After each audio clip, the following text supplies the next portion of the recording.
sci-fi and action intense than other stories. There is a reason for that. But the story really is no more fantastic than any other story. The name Anunnaki, the more precise translation to English would be princely seed, or in other translations it could mean those of royal blood or royal seed, or it could mean heavenly judges or judges of the underworld, those who decree fates, or those who determine destinies, those who from heaven to earth came. So for the Anunnaki, these terms are all fitting, because An, or Anu, would be the supreme God, the prince of gods, or king of gods, the God, the Lord. And so the Anunnaki would be the children of An. Actually, what it means is his followers, the followers of An. Now, the earth back then was known as the goddess Ki. And the reason there is a goddess in the first place is because you have the Father, God, and you have the Mother, Earth. Because everything we know to be living comes from Mother Earth. On the basis of science, we come from the earth. We are earthlings. So the father of everything living would be God, and the mother of everything living would be the earth, with exception of the Anunnaki. Now, many of us do not worship the earth, but some people do.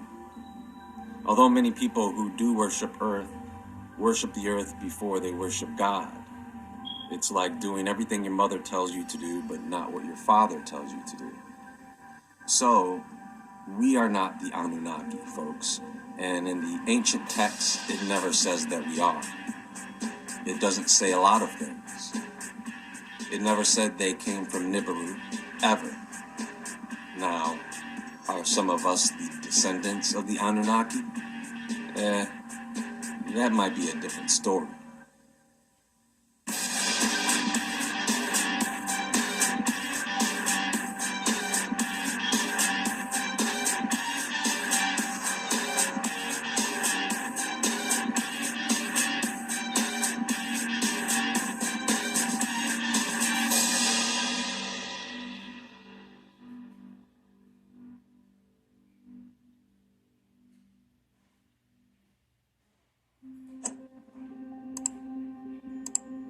So let's break down this descriptive term, Anunnaki. Now, you can pronounce this as Anunnaki, but you could also pronounce it as annunaki, because they used three words to create a descriptive term for something. The word Anun means heaven. The word Na is a word they use to denote a place or location.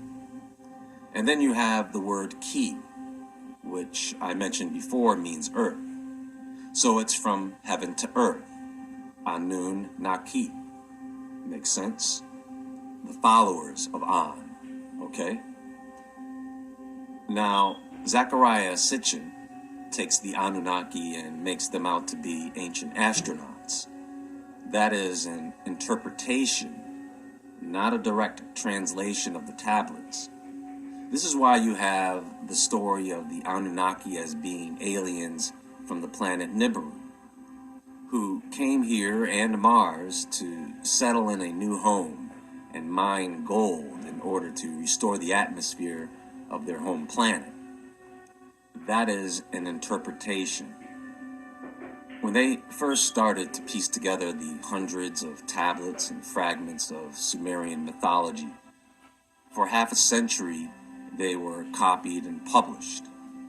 But because of the linguistics and the fact that many things were open to interpretation, an accurate translation or interpretation was impossible.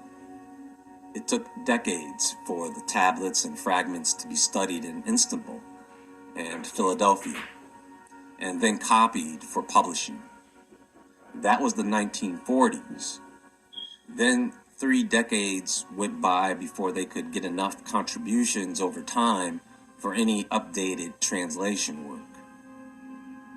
So the Sumerian sages assumed that there was a primeval sea, based on the text that reads, "After on the mountain of heaven and earth, An had caused the Anunnaki to be born." Okay, so An was the male and Ki was the female. And from their union came the air god Enlil. It only states one time that An is the father of Enlil, but it doesn't confirm Ki as Enlil's mother. We just have to assume that because Enlil separates An from Ki. He separates heaven and earth as their offspring. An carried off the heaven, and Enlil carried off the earth. Now, why did An carry off the heaven and Enlil carry off the earth? Because they were about to prepare the earth to be inhabited by man. No Nibiru, no spaceships so far, okay? I tell you, Zecharia Sitchin's story is good. I did a video a while ago on the story of Nibiru, and it is a good story to tell. But it's just not what the tablets state. Nibiru, or Nibiru, is from Babylonian astronomy that can be transliterated in Akkadian to mean crossing or point of transition. It was the Marduk star of the Babylonians. They were referring to Jupiter that would become Nibiru, the planet of the crossing, when it was seen in the sky at a certain equinox. The intersection of the celestial equator and the ecliptic, and the name was applied to Jupiter to represent the planets which cross from the southern to the northern part of heaven. Remember, in Sitchin's interpretation, Nibiru is not only the planet of the crossing, it's a hidden planet that we can't identify or see. It's an idea that we have tried to look into, but we still end up with several theories about what it is. I still think there is something out there that influences the sun and other planets as well as Earth, but we really don't know what that something is, at least not yet. But that is actually a separate issue when we are talking about who the Anunnaki are. So I'll come back to that another time. So now, Ekor was the main sanctuary of Enlil's temple in Nippur, and the main deities were An, Enlil, and Ki, whose name was changed to Ninma, or Ninhursag, or Nintu. Those were the deities in Nippur.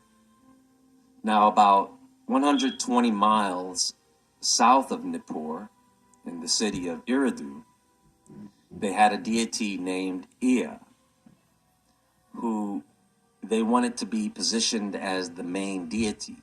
So they took the name and changed it to Enki to establish him as Lord of the Earth. You see? It makes a difference when you actually look at how these stories are formed. Now, after some centuries, Enki eventually ended up replacing Ki in the pantheon because he just wasn't as good of a god as Enlil. So they called Enki Enlil Banda, or Little Enlil. And Enki had to make an offering to Enlil so that he would hand over his control to him.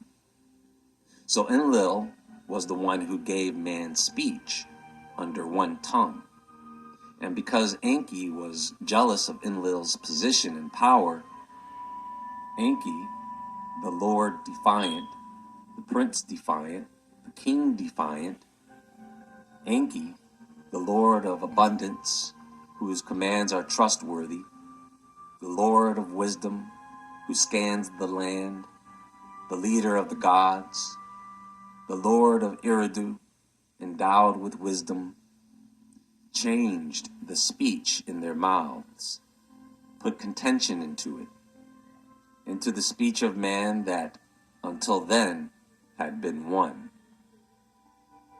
Now by separating heaven and earth, it was the air god Enlil that begot the moon god Nanasin, and then the sun god Utu, then the Venus god Inanna, and then the other planets and stars. He constructed all of Earth's main features and vegetation, and he invented the tools man would use to work the land. He organized the earth and civilization and then left the execution of the details to Enki. Now this is the hierarchy, because Enki, all he does is he appoints other annunaki or other gods below him to be in charge of everything. There is a chain of command, you see. So Enki, who is the water god, he fills the Tigris and Euphrates with water, and then he puts Enbelulu in charge of them. He puts another god in charge of the fish and the reeds. He puts Ananshi in control of his sea shrine, and he puts Ishkur in charge of storms to bring rain on the land. He puts Mkindu in charge of the soil, and he appoints Ashnan as the grain goddess. He makes Kula the brick god, and Kula then turns everything over to the builder god, Mushdama. He makes Sumugan the king of the mountains, and Dumuzi the shepherd god. Enki then establishes the borders of cities and states and places the sun god Utu in charge of watching over them. Now when it comes to the Sumerian creation story, Enki and Enlil have their roles, of course, in that creation which is very similar to the story in Genesis. Except in Genesis, it doesn't point out the specific task of the angels who assisted in the creation of the universe. It just says the Lord. But we do understand that God uses angels for almost everything that is to be carried out. He speaks it, and they do it. The Sumerian creation story is preserved in several ancient Mesopotamian texts, including the Eridu Genesis and the Enuma Elish.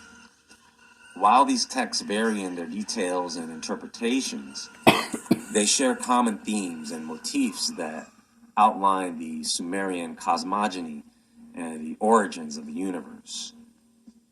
Enki and the goddess Ninhursag, also known as Nintu or Ninma.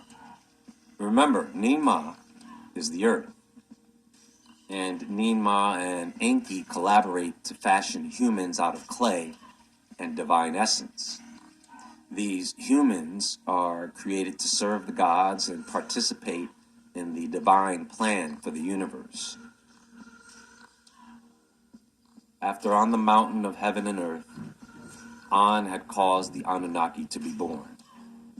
Because Ashnan had not been born, had not been fashioned. In the land, the threads of Utu, the goddess of clothing, had not been shaped. For Utu, no Temenos had been filled. There was no ewe, the lamb is multiplied not. There was no she-goat, the kids multiplied not. The ewe did not give birth to its 2 lambs. The she-goat did not give birth to its 3 kids. Because the name of Ashnan, the Kusu, and Lahar, the Anunnaki, the great gods, did not know. The Shemush barley of 30 days did not exist. The Shemush barley of 40 days did not exist. The very small barley, the mountain barley, the barley of the holy settlements, did not exist. There was no wearing of clothes. Because Utu had not been born, the crown had not been raised. Because the Lord of the horned tiara, the various precious Lord, had not been born. Because Samugan had not come forth on the dry land, the men of those days of yore knew not the eating of bread, knew not the wearing of clothes, ate herbs with their mouths like sheep, drank water from the furrows. In those days, in the creation chamber of the gods, in their house Duku, Lahar and Ajnan were fashioned, were mustered in the dining chapel of the gods, the rich produce of Lahar and Ajnan, the annunaki of the Duku eat, they are unsated. Of the holy sheepfold, the milk, the sweet, the annunaki drink, they are unsated. For the holy sheepfold, the goodly, man was given the breath of life. So, there is no mention of Nibiru, and there is no mention of the Anunnaki creating man to mine gold.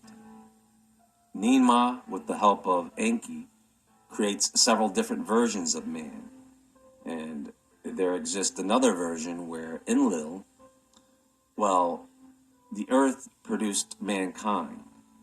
The first men grew up from the earth like plants, and it was Enlil who broke through the hard earth with a pickaxe so that the first men developed below could sprout forth.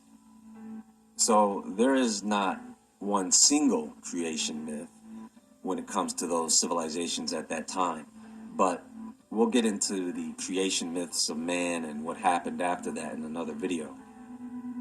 So I want you to take in what I have just discussed so far. Think about that, and in the next video, we'll talk more about the Anunnaki and the creation story leading up to the Great Flood. So stay tuned for that. Until next time, everyone, have a great day. There is more to come. So as always, stay awake, stay aware, stay safe, and I'll talk to you all soon.